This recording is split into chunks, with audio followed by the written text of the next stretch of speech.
Hello எல்லாருக்கும் സുഖാണോ? എല്ലാവരും நல்லா இருக்கீங்களா? இன்னைக்கு மகாநவமி എല്ലാരെയും വിഷ് പண்றேൻ. Vijayadashami wishes in advance. എല്ലാവർക്കും സുഖാണെന്ന് കരുതുന്നു. മഹാനവമി ആശംസകൾ. ഇത് പറയാൻ വേണ്ടിയിട്ടാണ് വന്നത്. അപ്പോൾ എന്താ പറയുക, എല്ലാവരും അമ്പലത്തിലൊക്കെ പോയി എന്ന് വിചാരിക്കുന്നു. ഞാൻ അമ്പലത്തിൽ പോയി, 2 അമ്പലത്തിൽ പോയി കേട്ടോ. 2 ക്ഷേത്രത്തിൽ പോയി. ഒന്ന് വിഷ്ണു ക്ഷേത്രം, അത് ഞാൻ സ്ഥിരം പോവാറുള്ളതാണ്.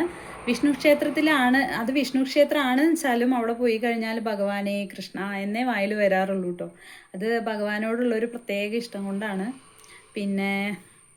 പിന്നെ ഒരു ഭഗവതി ക്ഷേത്രത്തിലും പോയി. ഇന്ന് ശരിക്കും പറഞ്ഞാൽ അമ്മയുടെ ദിവസമല്ലേ, അപ്പോൾ ഭഗവതി ക്ഷേത്രത്തിലും പോയി തൊഴുതു. മനസ്സിന് ഭയങ്കര സമാധാനം, അത് പറഞ്ഞറിയിക്കാൻ പറ്റാത്തൊരു സമാധാനമാണ്.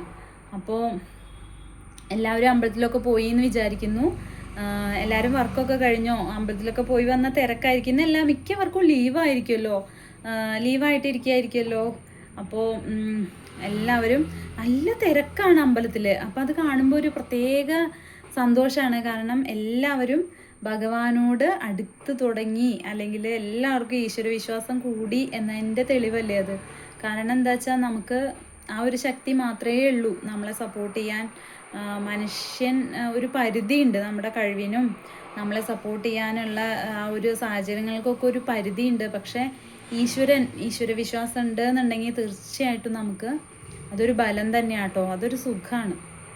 അത് അനുഭവിച്ചാൽ അറിയാം അതിൻ്റെ ഒരു എന്താ പറയുക, അതിൻ്റെ ആ ഒരു സൗഖ്യം. ഭഗവാനെ ആലോചിച്ച് ഈശ്വരനെ വിശ്വസിച്ച് ജീവിക്കുക, അതൊരു സന്തോഷമാണ് കേട്ടോ. അപ്പോൾ ഞാനിന്ന് സെറ്റും മുണ്ടൊക്കെ എടുത്തിട്ടാണ് പോയേ. വേഷവിധാനമൊന്നും അഴിച്ചില്ല, കാരണം ഞാൻ ചിന്തിച്ചു ഒരു വീഡിയോ ചെയ്യാമെന്ന് വിചാരിച്ചു. കുറേ ദിവസമായില്ലേ സംസാരിച്ചിട്ട്. അപ്പോൾ ജുംക്കയൊക്കെ ഇട്ടിട്ടാട്ടോ പോയേ. പ്രത്യേകം ജുംക്കാന്ന് എടുത്ത് പറയുന്നത് എന്താ വെച്ചാൽ, ഞാൻ ജുംക്ക ഇടാറില്ല. കാരണം എനിക്കിഷ്ടമാണ് ജുംക്കയൊക്കെ ഇടാനും, അങ്ങനെ ജുംക്ക ഇട്ടവരെ കാണാനൊക്കെ ഇഷ്ടമാണ്. അപ്പോൾ ഞാൻ എന്ത് ചെയ്യുമെന്ന് വെച്ചാൽ, ജുംക്കയൊക്കെ ഇട്ടിട്ട് കണ്ണാടിയിലൊക്കെ നോക്കി, വീടിൻ്റെ ഉള്ളിൽ കണ്ണാടിയിലൊക്കെ നോക്കി, അത് കഴിഞ്ഞിട്ട് അഴിച്ചു വയ്ക്കുക. ഇതാണ് എൻ്റെ സ്ഥിരം പരിപാടി. പിന്നെ എല്ലാവരും പറയും സെറ്റ് മുണ്ട് സാരിയൊക്കെ എനിക്ക് ഭയങ്കര ഇഷ്ടമാണ്. പക്ഷെ സാരി ആണെങ്കിലും സെറ്റ് മുണ്ടാണെങ്കിലും ആ ഒരു സ്റ്റഡ് അത്രയേ ഉള്ളൂ, വേറെ ഒന്നും ഇടാൻ എനിക്ക് ഇഷ്ടമില്ല. ജുംക്ക ഇട്ട് കഴിഞ്ഞാൽ കുറച്ച് നേരം കണ്ണാടി നോക്കിക്കഴിഞ്ഞാൽ എനിക്ക് ഇതൊക്കെ ഒരു ഓവറല്ലേ, നന്നായിട്ടുണ്ടോ അല്ലെങ്കിൽ എനിക്ക് ചേരുന്നുണ്ടോ, ഇങ്ങനെയൊക്കെയുള്ളൊരു തോന്നലായിരുന്നു. അപ്പോൾ ഇന്ന് വലിയ ഇതില്ലല്ലോ, ഭംഗിയുണ്ടോ? നിങ്ങളൊന്ന് കമൻറ്റ് ചെയ്യണേ എങ്ങനെയുണ്ട് എന്നുള്ളത്. നിങ്ങളൊന്ന് കമൻറ്റ് ചെയ്താൽ എനിക്ക് സമാധാനമാവും, അതുകൊണ്ടാണ്. അപ്പോൾ ജുംക്കിയൊക്കെ ഇട്ടിട്ടാണ് ഇന്ന് പോയത്. മറ്റേത് അമ്പലത്തിൽ പോവുകയാണെങ്കിൽ സെറ്റ് മുണ്ടാണെങ്കിൽ സെറ്റ് മുണ്ട് മാത്രം, എത്രയും സിമ്പിളായിട്ട് പോകാൻ പറ്റുമോ അങ്ങനെയാണ് ഞാൻ പോകാറുള്ളത് അമ്പലത്തിലൊക്കെ. അപ്പോൾ ഇതും ഓവറൊന്നും അല്ലല്ലോ. നിങ്ങളൊന്ന് കമൻറ്റ് ചെയ്യണേ, തീർച്ചയായിട്ടും ഒന്ന് കമൻറ്റ് ചെയ്യണം കേട്ടോ. അപ്പോൾ എൻ്റെ ചാനലൊന്ന് സപ്പോർട്ട് ചെയ്യണം, സബ്സ്ക്രൈബ് ചെയ്തിട്ട് കമൻറ്റ് ചെയ്യണം. എന്തൊക്കെയാണ് കുറവുകളുള്ളത്, ഇമ്പ്രൂവ് ചെയ്യേണ്ടത് ഒക്കെ ഒന്ന് കമൻറ്റ് ചെയ്യണേ. നിങ്ങളുടെ സപ്പോർട്ടിലാണ് മുന്നോട്ട് പോകുന്നത്. ഇത്രയും സബ്സ്ക്രൈബേഴ്സ് എനിക്ക് വന്നിട്ടുണ്ട് എന്നുണ്ടെങ്കിൽ ഒരുപാട് താങ്ക്സ് ഉണ്ട്. അപ്പോൾ സെറ്റ് മുണ്ടിൻ്റെ കൂടെ ഇട്ടിരിക്കുന്ന ബ്ലൗസ് കണ്ടോ, ഞാൻ സെയിൽ ചെയ്തൊരു സാരിയുടെ ബ്ലൗസാണ്. ഡാർക്ക് ബ്ലാക്ക് ആണ്, അതിൽ ചെക്സാണ്, ചെറിയ ചെക്സാണ്. സെറ്റ് മുണ്ടിന് നല്ല ഭംഗിയില്ലേ കാണാൻ. അപ്പം ഞാൻ വിചാരിക്കാറുണ്ട് ഇതിൻ്റെ കൂടെ ഒരു മഞ്ഞ സാരി, ഗോൾഡൻ ബോർഡറുള്ളൊരു സാരി ഉടുത്ത് എന്ത് രസം ഉണ്ടാവും എന്നുള്ളത്. ഒന്ന് വാങ്ങണം, വാങ്ങിയിട്ടൊന്ന് ഉടുത്ത് നോക്കണം. നല്ല രസം ഉണ്ടാവുമെന്നാണ് എൻ്റെ ഒരു വിശ്വാസം. അപ്പോൾ എല്ലാവർക്കും സുഖമല്ലേ, എല്ലാവരും ഹാപ്പി ആയിട്ടിരിക്കുക. പിന്നെന്താ പറയുക, മനസ്സമാധാനമാണ് ഏറ്റവും വലുത് നമുക്ക്. അപ്പോൾ ഇപ്പോൾ ഇടയ്ക്കിടയ്ക്ക് ന്യൂസിൽ കേൾക്കുന്നത് സൂയിസൈഡ്, അതും ചെറിയ പെൺകുട്ടികൾ, കല്യാണമൊക്കെ കഴിഞ്ഞ് 6 മാസമോ 1 വർഷമൊക്കെ ആയ പെൺകുട്ടികളൊക്കെ സൂയിസൈഡ് ചെയ്യുക.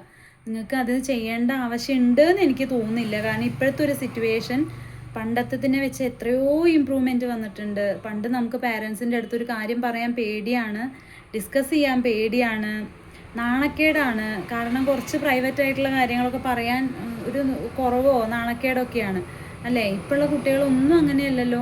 സപ്പോർട്ടീവായിട്ടുള്ള പാരൻസാണ് മിക്കവർക്കും ഉള്ളത്. ഒരു 95% നല്ല സപ്പോർട്ടീവായിട്ടുള്ള പാരൻസാണ്.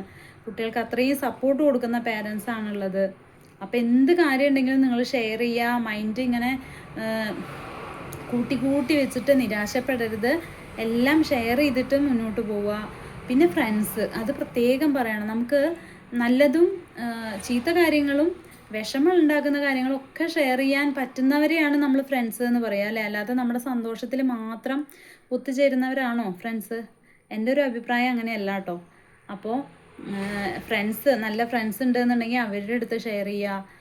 എത്ര സൂയിസൈഡ് കേസാണ് കേൾക്കുന്നത്, ഒരുമിച്ച് സൂയിസൈഡ് ചെയ്യുന്ന, സാമ്പത്തിക ബാധ്യതയൊക്കെ വന്നിട്ട് ഒരുമിച്ച് സൂയിസൈഡ് ചെയ്യുന്ന കേസുകൾ കുറേ കേൾക്കുന്നുണ്ട്. അത് സാമ്പത്തിക ബാധ്യതയുണ്ട്, അതിൽ കഷ്ടപ്പെട്ട് കഴിഞ്ഞാലേ അതിൻ്റെ വിഷമം അറിയുള്ളൂ, സത്യമാണ്. പക്ഷേ ഇന്ന് സോഷ്യൽ മീഡിയ ഒക്കെ ഒരുപാട് എന്താ പറയുക, നിലനിൽക്കുന്ന ഒരു കാലമല്ലേ. നമുക്ക് എന്ത് വിഷമങ്ങളുണ്ടെങ്കിലും അതിനുള്ള പരിഹാരങ്ങൾ തേടി നമ്മൾ കണ്ടുപിടിച്ച് ഈ ജീവൻ, ഭഗവാൻ തന്ന ഈ ജീവൻ ഭഗവാൻ അങ്ങ് എടുക്കുന്നവരെ അത് സ്വയം നശിപ്പിക്കാനുള്ള അവകാശമോ ഒന്നും നമുക്കില്ല എന്നാണ് എൻ്റെ ഒരു അഭിപ്രായം കേട്ടോ.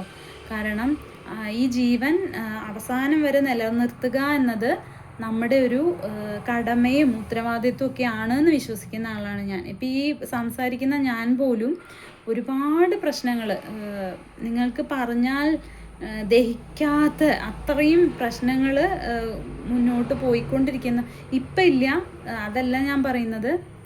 അത്രയും പ്രശ്നങ്ങൾ ഫുള്ള് തരണം ചെയ്തു എന്ന് പറയാൻ പറ്റില്ല. അതിൻ്റെയും മാനസികമായിട്ടുള്ള സമ്മർദ്ദങ്ങളും കാര്യങ്ങളും ഒക്കെ മുന്നോട്ട് പോകുന്ന ഒരാൾ തന്നെയാണ് കേട്ടോ. അപ്പോൾ സൂയിസൈഡ് ഒരിക്കലും ചെയ്യരുതേ, ഇതൊരു റിക്വസ്റ്റാണ്. എത്ര ന്യൂസാണ് കേൾക്കുന്നത്, അത് കേൾക്കുമ്പോൾ സത്യം പറഞ്ഞാൽ വിഷമാണ്. കാരണം ജീവിച്ച് തുടങ്ങിയിട്ടേ ഉള്ളൂ, അതിനു മുന്നേ ഈ ജീവിതം അവസാനിപ്പിക്കുക എന്ന് പറയുന്നത് എത്ര വേദനയിലായിരിക്കൂലേ ഓരോരുത്തരും സൂയിസൈഡ് ചെയ്ത് പോയിട്ടുണ്ടാവുക.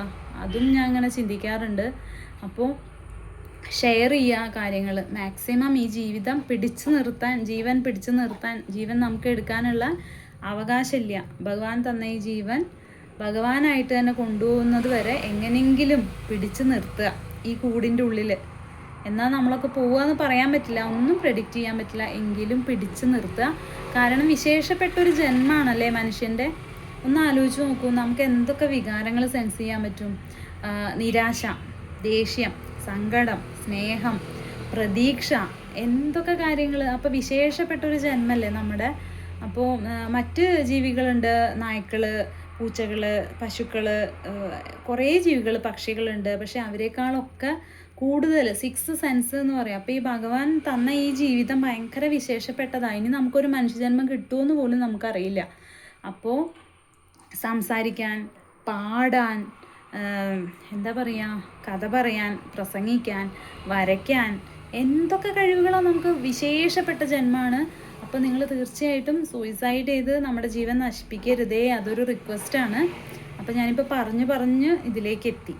അതെന്താന്ന് വെച്ചാൽ അമ്പലത്തിൽ കണ്ട തിരക്കും ഓരോ കാര്യങ്ങൾ. അപ്പം ഞാൻ അങ്ങനെ ചിന്തിക്കുകയാണ്, ഭഗവാനേ നമുക്ക് ഉണ്ടാവുള്ളൂ എന്നുള്ളൊരു പ്രതീക്ഷയും വിശ്വാസമൊക്കെ ആൾക്കാരിൽ കൂടിയത് കൊണ്ടാണല്ലോ അങ്ങനെ തിരക്ക്.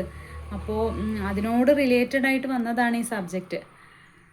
അപ്പോൾ എന്താ പറയാൻ വന്നതെന്ന് വെച്ചാൽ, എല്ലാവർക്കും മഹാനവമി ആശംസകൾ, വിജയദശമി ആശംസകൾ ഇൻ അഡ്വാൻസ്. അതാണ് ഞാൻ പറയാൻ വന്നത്. അപ്പോൾ എല്ലാവരും ഹാപ്പി ആയിട്ട് സന്തോഷമായിട്ടിരിക്കുക. പിന്നെ എന്താ പറയുക, കൂടുതൽ വേറെ ഒന്നും പറയാനില്ല. സപ്പോർട്ട് ചെയ്യുക. എൻ്റെ ചാനൽ ഇഷ്ടമാവുകയാണെങ്കിൽ ഒന്ന് സബ്സ്ക്രൈബ് ചെയ്യുക. ഞാൻ സൺഡേ ലൈവ് വരാറുണ്ട് കേട്ടോ. സൺഡേ മാത്രമല്ലേ ഒരു ഒഴിവുള്ളൂ. അപ്പോൾ സൺഡേ ലൈവിൽ വരാറുണ്ട്. അപ്പോൾ എനിക്ക് കുറേ തമിഴ് സബ്സ്ക്രൈബേഴ്സ് ഉണ്ട്. എല്ലാവർക്കും ரொம்ப താങ്ക്സ് சொல்லிக்கிறேன். സപ്പോർട്ടുക്ക് ரொம்ப താങ്ക്സ്. അപ്പോൾ ഒരു ദിവസം കഴിഞ്ഞ സൺഡേ ലൈവിൽ വരാത്തത് കൊണ്ട് ഓരോരുത്തർ ചോദിക്കാൻ തുടങ്ങി, എന്താ ലൈവിൽ വരാത്തത്. അപ്പോൾ സംസാരം ഇഷ്ടമായിട്ടുണ്ടാവും എന്നാണ് ഞാൻ പ്രതീക്ഷിക്കുന്നത്. അപ്പോൾ കഴിഞ്ഞ പ്രാവശ്യം എന്താണെന്ന് വെച്ചാൽ നിങ്ങൾ കേട്ടിട്ടുണ്ടാവും, വിജയുടെ റാലിക്കിടെ കരൂരിൽ ഒരു 10-40ഓളം പേര് തിക്കിലും തിരക്കിലും പെട്ട് മരിച്ചുപോയി. അതിൽ കുട്ടികളുണ്ട്, ഗർഭിണികളുണ്ട്, ജെൻസ് ഉണ്ട്. എല്ലാവരുടെയും ജീവൻ സെയിം ആണ്, എല്ലാവർക്കും വാല്യൂ ഉണ്ട്. അതല്ല ഞാൻ പറഞ്ഞത്, ഗർഭിണികളടക്കം തിക്കിലും തിരക്കിലും മരിക്കുക എന്ന് പറയുമ്പോൾ അത് ഭയങ്കര ഒരു ട്രാജഡിയാണ്. അപ്പോൾ കഴിഞ്ഞ പ്രാവശ്യം ലൈവിൽ ഞാൻ പോവാത്തതിൻ്റെ കാരണം എന്താണെന്ന് വെച്ചാൽ, ഈ വിഷയത്തിനെ പറ്റി എന്തായാലും സംസാരിക്കേണ്ടി വരും. അപ്പോൾ ഈ ട്രാജഡി, സങ്കടമായിട്ടുള്ള കാര്യങ്ങൾ സംസാരിക്കുക എന്നുള്ളത് എനിക്ക് സത്യം പറഞ്ഞാൽ ഇപ്പോൾ ഇഷ്ടമല്ല എന്ന് പറഞ്ഞാൽ അവോയ്ഡ് ചെയ്യാമെന്ന് തീരുമാനിച്ചു. അതുകൊണ്ടാണ് ഞാൻ കഴിഞ്ഞ ഞായറാഴ്ച ലൈവിൽ വരാതിരുന്നത്. നിങ്ങൾ എത്ര പേര് എൻ്റെ ലൈവ് കാണുന്നുണ്ടെന്ന് എനിക്കറിയില്ല. അപ്പോൾ കാണുന്നവർക്ക് ഒരുപാട് നന്ദി, സബ്സ്ക്രൈബ് ചെയ്ത എല്ലാവർക്കും ഒരുപാട് നന്ദി. പിന്നെ എല്ലാവരോടും നന്ദി മാത്രം. അപ്പോൾ എല്ലാവരും ഹാപ്പി ആയിട്ടിരിക്കുക, സമാധാനമായിട്ടിരിക്കുക. സമാധാനം കാണാനുള്ളൊരു വഴിയാണ് ഞാൻ പറഞ്ഞു തുടങ്ങിയത്. ഈശ്വരനിൽ വിശ്വസിക്കുക, പ്രാർത്ഥിക്കുക, ആരാധനാലയങ്ങളിൽ പോവുക. മുസ്ലിംസ് ആയാലും ക്രിസ്ത്യൻസ് ആയാലും ആരായാലും ഈശ്വരൻ്റെ സപ്പോർട്ട് അത് വലിയൊരു സപ്പോർട്ടാണ്. ആ ഒരു സുഖം ഉണ്ടല്ലോ, ആ വിശ്വസിച്ച് നമുക്ക് കിട്ടുന്ന ആ ഒരു സുഖം, നാമം ചൊല്ലുമ്പോൾ ഒക്കെയുള്ളൊരു മനസ്സമാധാനം, അത് പറഞ്ഞറിയിക്കാൻ പറ്റാത്തതാണ് കേട്ടോ. അനുഭവിച്ചാൽ മാത്രമേ മനസ്സിലാവുള്ളൂ. അപ്പോൾ എല്ലാവർക്കും മഹാനവമി ആശംസകൾ, ആ നവരാത്രി ആശംസകൾ, വിജയദശമി ആശംസകൾ ഇൻ അഡ്വാൻസ്. അപ്പോൾ എല്ലാവർക്കും നല്ലൊരു ദിവസം നേരുന്നു. Thank you.